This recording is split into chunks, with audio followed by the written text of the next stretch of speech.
Two middle-aged farm guys sit down to talk about farm economics. No, that's not the setup for a joke. It's actually this episode of XtremeAg's Cutting the Curve.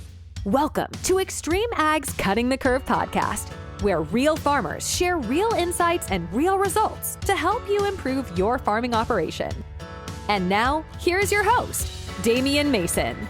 Hey there, welcome to another fantastic episode of XtremeAg's Cutting the Curve. I got a neat one for you today because for the last 20 minutes, Kevin Matthews and I have been sitting here without the recording on talking about farm economics. And I said, why the hell don't we just push the record button and actually get this on tape? So that's what we're doing. We're talking about the farm economics. By the way, we are recording this the very day after the announcement that we're going to have $31 billion tossed at agriculture, of which $10 billion right now, from what we're reading, is going to go to row crop producers.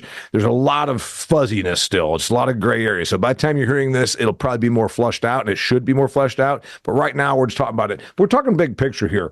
You know, Kevin just turned, what, 53, 52? 52. So we're old enough that we're just talking about the PIC program. If you are a younger viewer, listener, it's a interesting concept. And Kevin says, I'm not sure I'll bring it back. Basically, we're talking about the supply and the commodity prices being where they are and what we've seen historically and how it looks like we're kind of rolling right back into that. And we're coming off of 21, 22, and 23, which are record years, nominal and real dollars, the biggest 3 years we've ever had in American agriculture in our history. So yeah, we got a little bit of a downturn going on. Headlines, today's Wall Street Journal talks about U.S. agricultural downturn hits farmers and company profits. So we're kind of talking all about the ag economy. So you were talking, I finally said, let's just hit the record button. So go ahead, Kevin. U.S. farm economy, go. Yeah, it's rough. You just talked about the PIC program. I remember that well when my dad and them, and then the LDP days, I got to experience it. Actually, I made pretty good money in the LDP days because I was a younger farmer. I had very little overhead, so I didn't have a big payroll to make. I didn't have an office to keep up and a bunch of staff. And so I actually done pretty good, but it was through using a lot of hedging to do that. Futures was what I used. I did very few options at that time. I've never been real comfortable with them, but the futures worked real well. I had plenty of storage, and the storage allowed me to capitalize on that LDP, whereas if you didn't have storage, you couldn't. But I hope we don't get back to them days. But let's face it, Damian, if Brazil and Argentina has this bumper crop that they've got in the field right now, they got ideal weather, which we got to remember, they go a week without rain, and they're like us. They go into a drought pretty fast. So it could all change. The crop's not nowhere near towards reproduction yet. But if they have a bumper crop, and they throw this big number out, and then let's just say the U.S. happens to have a big crop. I'm really not expecting the U.S. to have a big 24 or a 25 crop. With the commodity prices where they are now, soybeans could get really ugly. And, it would not surprise me if they don't have to start encouraging to put stuff back in CRP, or possibly even coming out with a program similar to like what the PIC was. We got way more supply than we need. So let's just, for perspective here, because this is again, it's like your daughter's 20, what's Danielle, 26, 7? Yeah. So, and you're not being any way mean. It's just a reality. The younger people in ag that are in that 20 to 30 or so, they've seen pretty much nothing but gravy. I mean, 2005, we started, going off to the races. 2005 to 2013 were, about banner times for American agriculture. Things got a little softer, 2014 to 2019, but not soft like the 80s, right? Or or the Dust Bowl or anything like that. So when we give this historical perspective, it's kind of supply has caught up, and it does not look like there's any blips on the horizon where supply doesn't stay strong, which means when demand's only going up by 0.5% a year or something, and production's going up by 4% a year, here's where we are. Yeah, you're right. Farmers always optimistic that this year's going to be better and or next year's going to be better. So 25. It just we do know we've learned in 2012. We went into 2012 with a pretty a heavy balance sheet, and I'll never forget our grain business. We had a customer that we delivered corn year round to, and it got down right before harvest. We was the pipeline, as we call it, is grain en route to the mills, was down to about a 10-day to 2-week time frame. And so, all of a sudden you look back at 2010 and then you go to 2012 and you're like, wow. So it can change a lot. But the trump card here is Brazil wasn't as big a player in 2012 as it is today. So that concerns me deeply, because they did, we had the opportunity to be there in February and see it firsthand.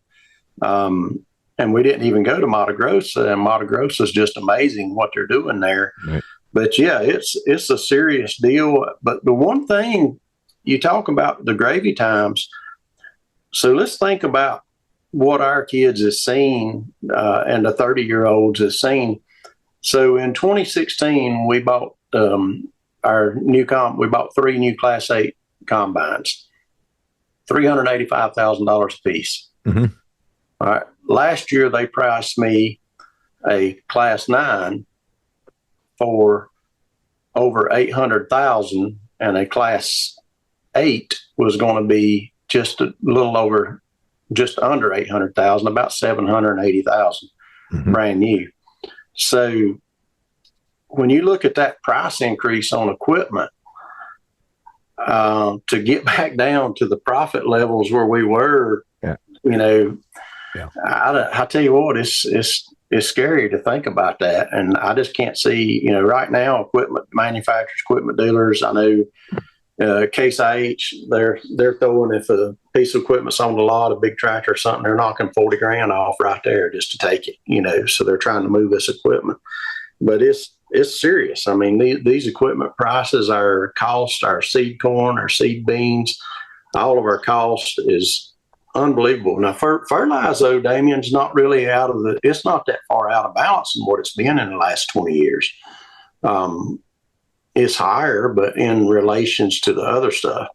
So it's going to be a challenge this year. So let's just talk about what you just said. In a decade, your machinery cost, using equivalent class 8 to class 8, you said it went from 385 to 780. It's a double. Yes, sir. And so what else has doubled in that amount of time? Well, nothing. Okay, then you can say, well, the productivity of that machine is better.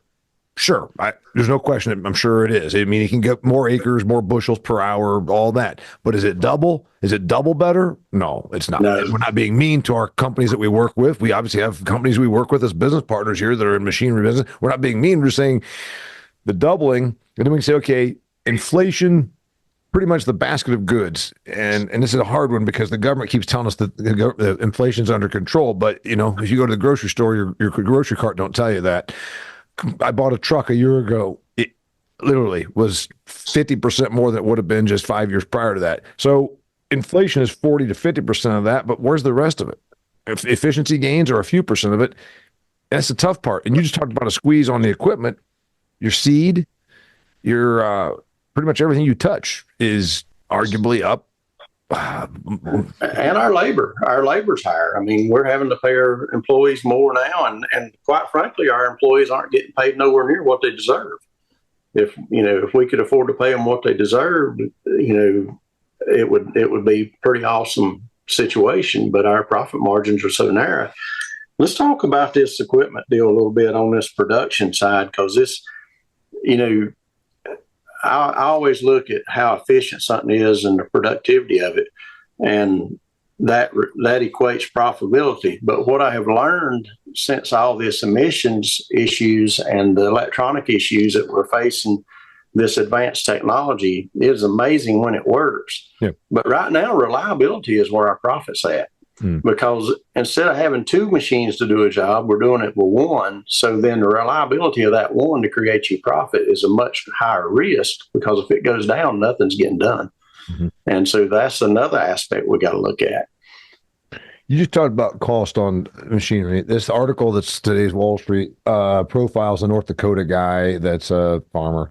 And they talked about seed costs going from $150 a bag to $230 a bag. I don't know. I mean, obviously it varies by brand and hybrid and all that kind of stuff. But your inputs Your inputs are up, and they're likely to stay that way. And that was the discussion before we hit the record button. If the government starts tossing money at the ag sector, the companies that sell you the products you need to farm, they're not motivated to decrease those prices. And then you said, no, maybe they will, because even with the money being tossed at us from the government, there's more stress. You know, bankers talk about, they look at their book and say, we've got about 30% of our book that's stressed. And so I don't know what that looks like because I'm not a banker.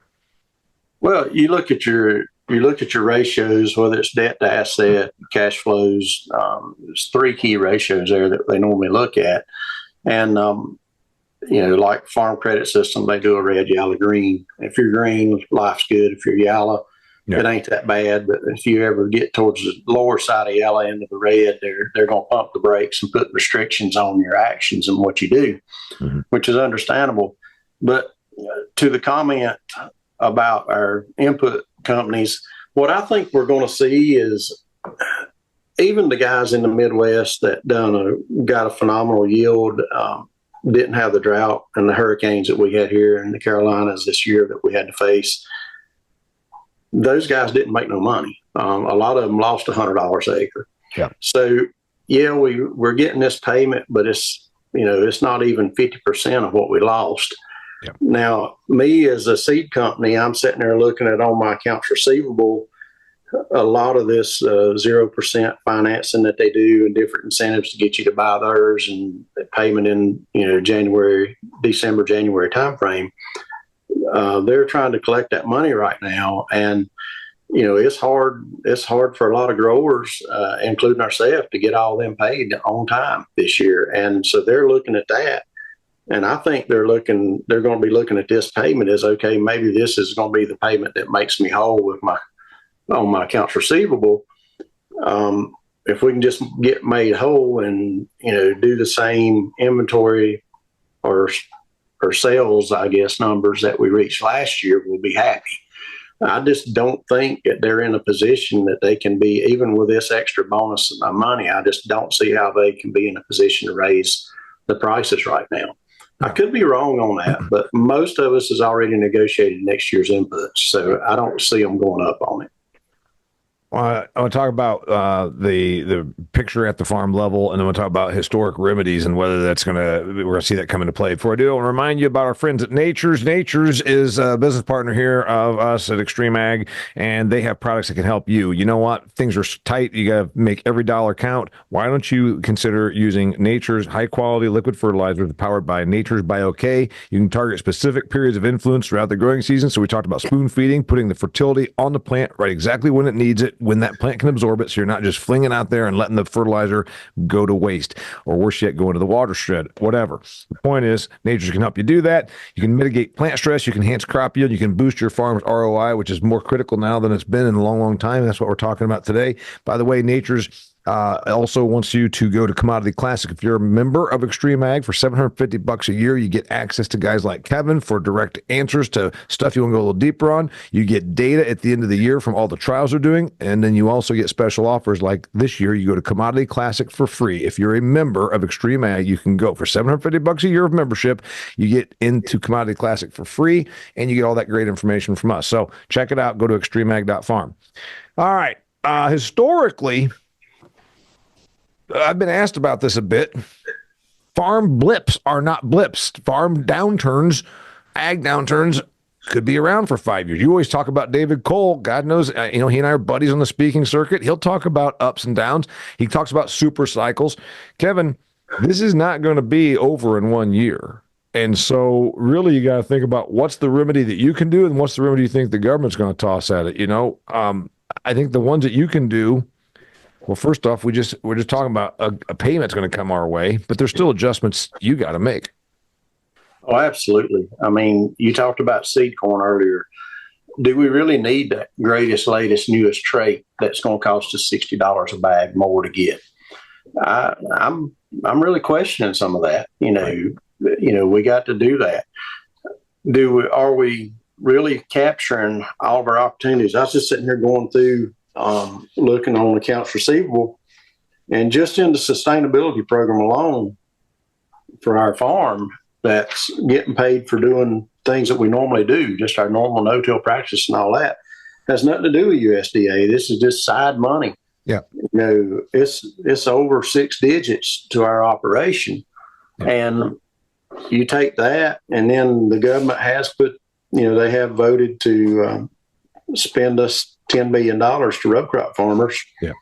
You put those two in together, and, that kind of helps the bottom line drastically. You can't bank on that USDA money. I've never put it in my budget. Never, ever, from day one. Even when I knew I was going to get so much money a year for certain programs, I never put it in my budget. We're actually looking at the little things. We was looking at death. The amount of death that we're buying now, we're using just under 1,300 gallons a year of death fluid. And currently we're paying $5 to $6 a gallon for it, depending on buying it by the pallets. When we've actually been able to switch brands, which is still a good quality brand, same fluid, it's just got a different label on it, and it's $4 and something. Now if we go to bulk, we're down under $2 a gallon. And you say, yeah, but that's not that much, but it's an extra $5,000-$6,000 savings. Yeah. That is a big deal, and that's what we got to look at. And we need to be looking at what's the most common parts that we use. If you're broke down and you order that part and you pay next day shipping, you're going to pay a minimum of $100 to $200 or $300 to get it there the next day. Some crazy numbers. So go ahead and get those parts on hand. Don't order them on just a regular stock order where you don't pay no shipping. We need to really be thinking about all this. All right, so you changed your DEF brand and also bought it in bulk, and so you're going to get savings there. And again, like these things are said, oh, well, how much does that amount to? Well, $5,000 here and $5,000 there. All of a sudden, you're back to your head's above water. You talked about seed. Maybe you don't need all the traits. Kelly has made that point before that it was great when it first came out, but the reality is for that $60 or $70, you could go back to conventional seed and then do some other amendments during the season or a seed treatment or whatever. And so maybe you save 60, but you spend 20 back to make up for it. But still, that's $40 a bag. What's a bag cover? 2.2 acres, something like that? Yeah. Yeah, just under 3 acres on our low population stuff. So you're talking about you throw $40 a unit or whatever they call it across that, start paying savings. What about you said you don't factor in these government payments. My read is it usually doesn't last just 1 year. So there's going to be some of these things around. This one's being announced here before Christmas. I think by this time next year, there's more money being pushed out from the government. You can't count on it, but am I wrong? Do you think I'm right? There's going to be there'll be something else after this. I would not be surprised, Damian. I can't sit here and say that I expect it to be, but I would not be surprised based on the history that you and I have experienced. It takes a while to get out of this cycle that we're in. However, our demand is off the charts above anything we estimated due to these low prices. Yeah. Now, what happened in soybeans this past week, people say, well, I thought we was at the bottom on these commodities and then soybeans tanked lower. Yeah, our dollar hit a 2-year high. The real hit a 2-year low. Yeah. And they had rain. So, it was a double-edged sword. But I agree with you that there's a good probability. Now, what will that program entail? What will it look like? I think a lot of that's going to depend on when the Trump administration gets in with the tariff situation, how the world reacts to the tariff. The world is already, they got to play round one with him the first 4 years, so they know pretty much how he plays the book, and he's serious about keeping the United States first, and I like that part. So it'll be interesting to see how this plays out. Yep. I don't think it's going to change the demand as bad as some fear, because what one don't buy from us, they're going to buy from someone else, and then whoever they are selling to is going to have to come to us. People got really worked up about that during the last time with the tariffs and the trade disputes. And I said, okay, remember, it's a global marketplace. So if someone is buying from Brazil, that means that whoever was buying from them before, but people didn't know. No, do you think that somehow these countries just went without eating? That they just stopped eating altogether because of the trade disputes? No. Hey, one thing that I look at, and I'm not the farmer, so I'm not being critical, but you talk about minding your P's and Q's financially. You and I have both worked at the Louisville. I always call it the Louisville Farm Show, and you always remind me that it's actually called the National Farm Machinery Show, right? Yeah, but I call it Louisville too. But when I'm on tape, they get on to me. They like it to be correct. So you and I have been there, and farmers love steel. They love kicking the tires. They love looking at equipment. You already talked about equipment. Is it safe to say that a place where it's a number 2 expense behind real estate, right, is machinery? It was. Now I think now equipment has surpassed real estate on a per acre. So on a per acre, do you think that farms might be over-equipped because they love machinery, because things were pretty good? I mean, is it time to really analyze? If you were given a recommendation to somebody, is it time to really say, hey, I think we can get by with one less tractor, a 2-year-older combine. I don't know, because I'm not the guy that does the stuff. Well, I will tell you, with my engineering background and in accounting attention to detail that I do, when I look on paper, I am very much over equipped. I should not need 2 sprayers to do what we do. Right.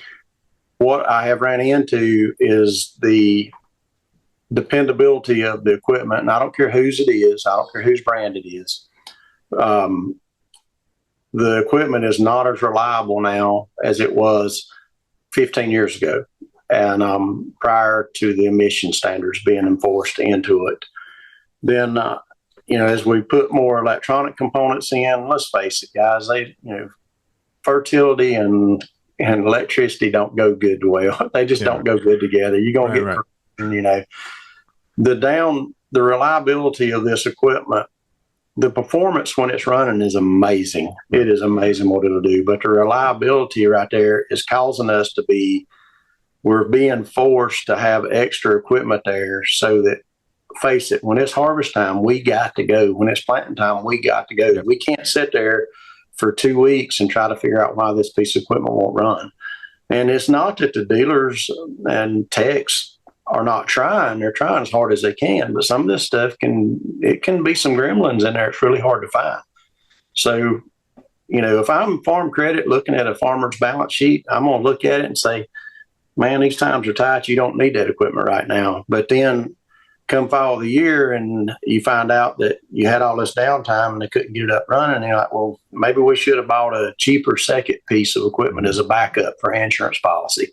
So that right there is a tough situation, Damian, because I know for sure I'm heavy on equipment, but I also know that to get the work done in time, I can't afford a bad day.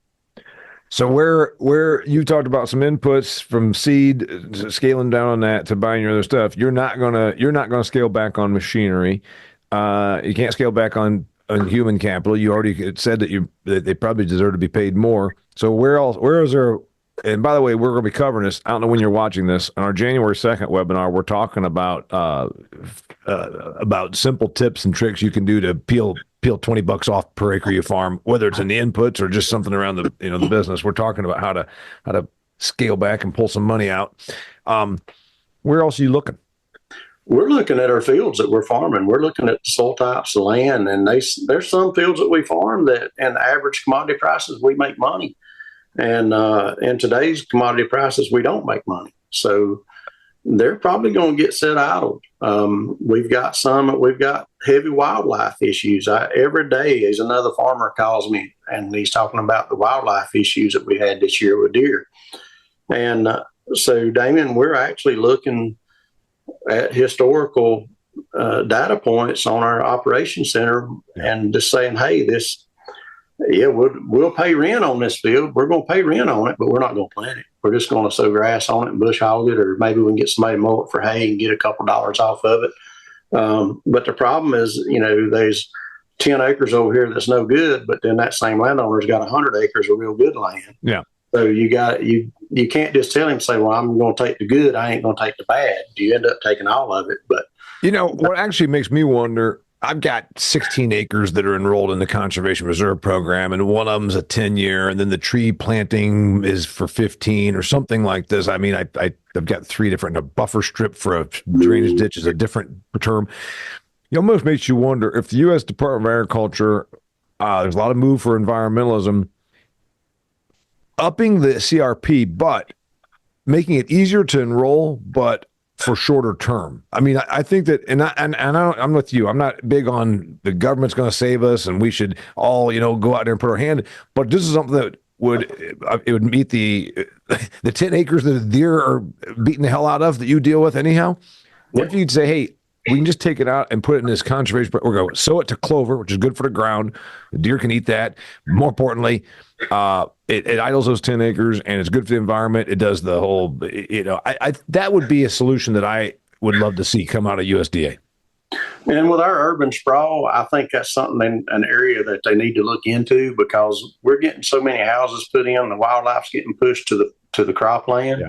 Yeah. And they're making, there's some really good productive soils that would never be eligible for CRP. It's too good of soils. Yep. But the wildlife is so bad that you cannot grow a crop on it now. Right. And I think you're onto something, Damian. Those are areas that if they're going to focus on something, they need to really up the ante right there, and that would make a significant.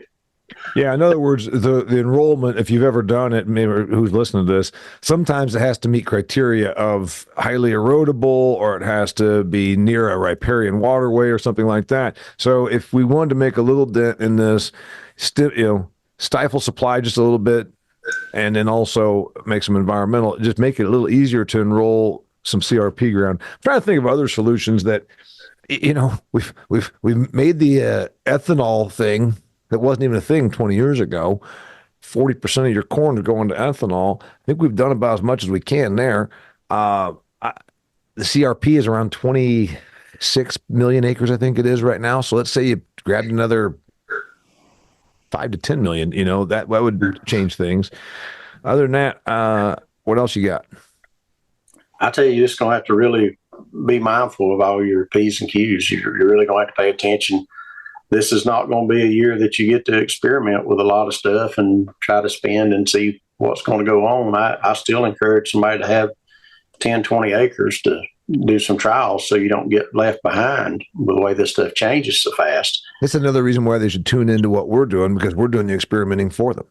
That's correct. That's one thing XtremeAg is good at, is trying to, sometimes absolutely crazy stuff to try to figure out if there's a ROI in it. And it's amazing, some of the things that we used with the drought that we had this year, it still, it had ROI to it, even though the yields was below break even. So, did it help me or did it help the insurance company? I guess it helped the crop insurance company, but that's just part of it. But you got to be mindful of that. And those parts that are proven that is going to make you money on your farm, don't cut them out this year, because you're going to have it. Kevin, historically, when there's a downturn, then there's people that exit the business, and then there's some consolidation.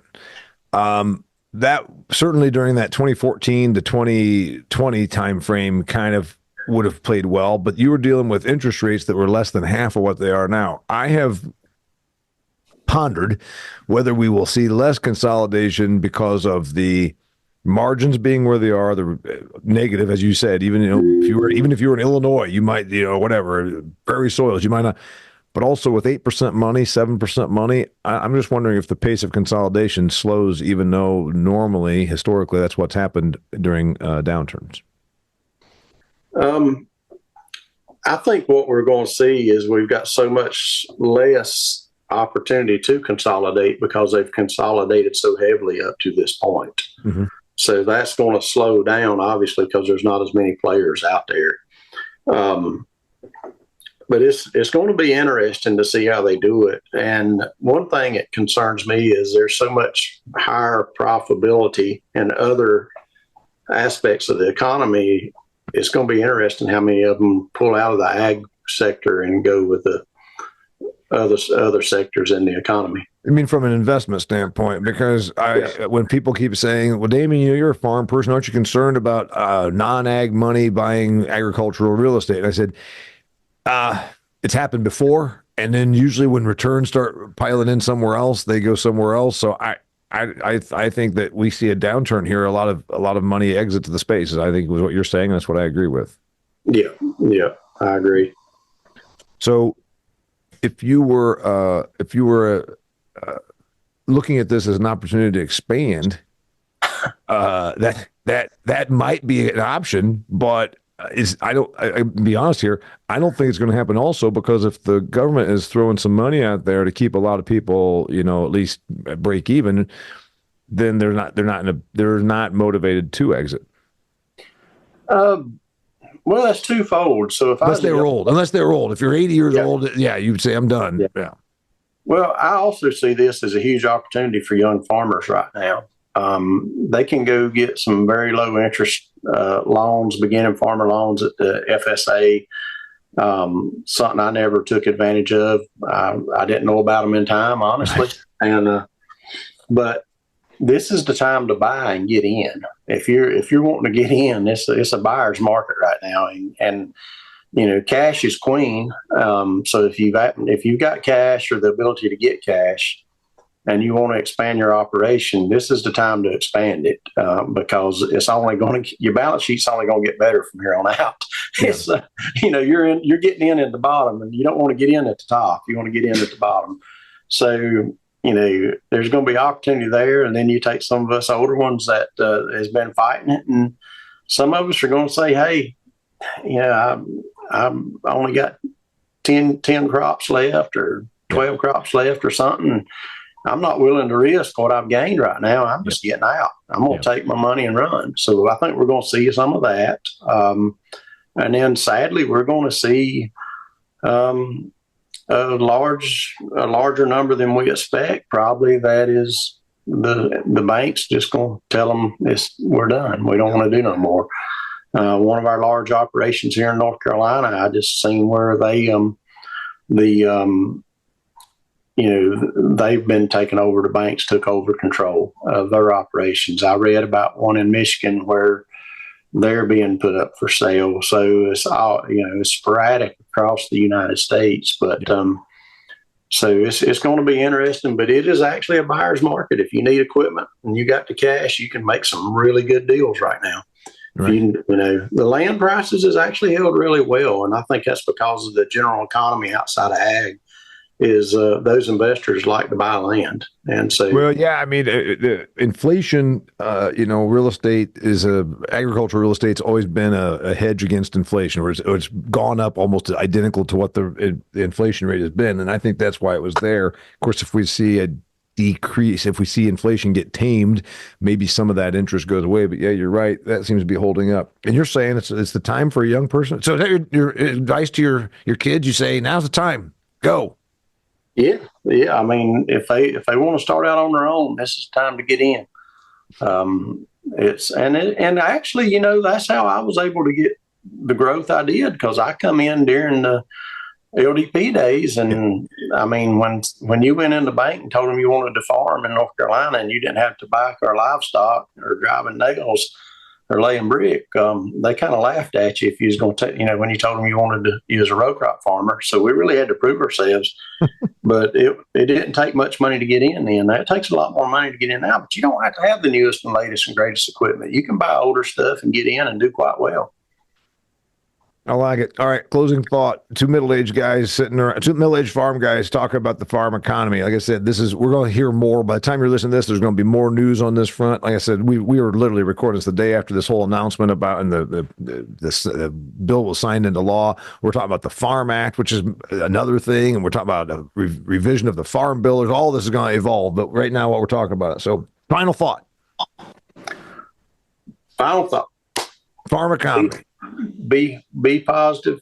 It's going to get better, and just keep your heart in the Lord, and it'll all work out. May not seem like it though. It's gonna be a rough ride. Yeah. Well, we've been, like I said, the tough part is we're a cyclical business as much as any. We're a cyclical industry, and we tend to always be off cycle from the Main Street. I mean, remember Main Street went through hell and back between '08 and about 2011 with the housing crisis and all this kind of stuff, and we were literally thriving, like as good as we was the king of the hill then. Yeah. But one thing we got to remember: it just took one good crop to get your prices where they are, and it only takes one bad crop to get them back where they was. So it will be a different day tomorrow. There you go. His name is Kevin Matthews. He's one of the founders of XtremeAg. Hundreds of episodes. I've been doing this now for 3.5 years. Go to XtremeAg.farm. It's like a video library. It's all free for you to choose from. If you want to go to the next level, I already told you how you can become an XtremeAg member for $750 a year. You get direct access to guys like Kevin for a question and answer platform. If you want to, get a little more inside their head about how to do stuff, you also get the trial data from the end of the year and all the trials these guys are doing. And you also get special offers like going to Commodity Classic, and you'll see us there. In fact, we'll be in the Nature's booth because Nature's going to pay your way to go to Commodity Classic. We're going to be there in their booth doing cool stuff with them. If you like what we do here at the XtremeAg program with all the videos these guys do, all these podcasts, we also are excited to tell you about our new show. It's called The Granary. It's shot at my farm in Indiana, where I sit around with the guys around the table and talk about farm stuff. It's real talk about real issues impacting you. It's personal. It's real. It's fun. Basically, you can just watch this show and you can imagine you're pulling up a chair and having a beer with us. It's great times. Go check it out. It's The Granary. It's a new show at XtremeAg.farm, like all of our stuff. Also on YouTube. Go to the YouTube channel for XtremeAg and hit subscribe. It don't cost nothing, and it's got great stuff. Till next time, thanks for being here, man. Thank you. All right, till next time, thanks for being here. I'm Damian Mason with XtremeAg. That's a wrap for this episode of Cutting the Curve. Make sure to check out XtremeAg.farm for more great content to help you squeeze more profit out of your farming operation.